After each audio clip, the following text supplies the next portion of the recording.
బేసిక్గా గత కొన్ని రోజులుగా ప్రో కబడ్డీకి సంబంధించి కొన్ని రూమర్స్ రావడం జరుగుతుంది.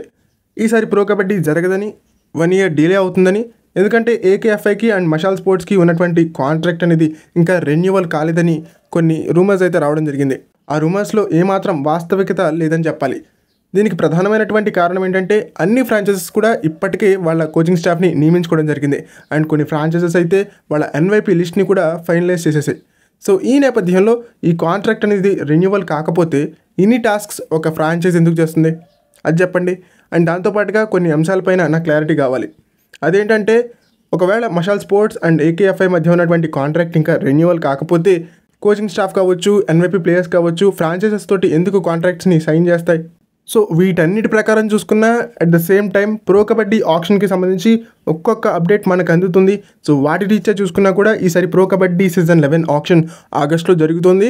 అండ్ అక్టోబర్లో ఈసారి సీజన్ మొదలయ్యేందుకు అవకాశాలు పుష్కలంగా ఉన్నాయని చెప్పాలి. ఖచ్చితంగా అక్టోబర్లో సీజన్ మొదలవుతుంది. అండ్ జనవరి 1st వీక్లో వరల్డ్ కప్ కూడా మనకి ఈసారి ఉండబోతోంది. సో కబడ్డీ ధమాకాతో కూడినటువంటి సంవత్సరంగా మనం దీన్ని అభివర్ణించుకోవచ్చు. చాలా బాగుంటుంది ప్రో కబడ్డీ సీజన్ 11 ఆప్షన్. ఎందుకంటే చాలామంది ప్లేయర్స్ ఈసారి ఆప్షన్లోకి రాబోతున్నారు. ఎవరు ఊహించినటువంటి ప్లేయర్లను కూడా ఈసారి మనం ఆప్షన్లో చూసేందుకు అవకాశాలు ఉంటాయని చెప్పాలి.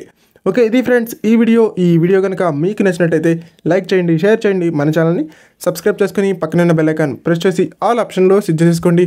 అండ్ ఇలాంటి మరిన్ని వీడియోస్ కోసం ఛానల్ని డైలీ ఫాలో అవడానికి ట్రై చేయండి.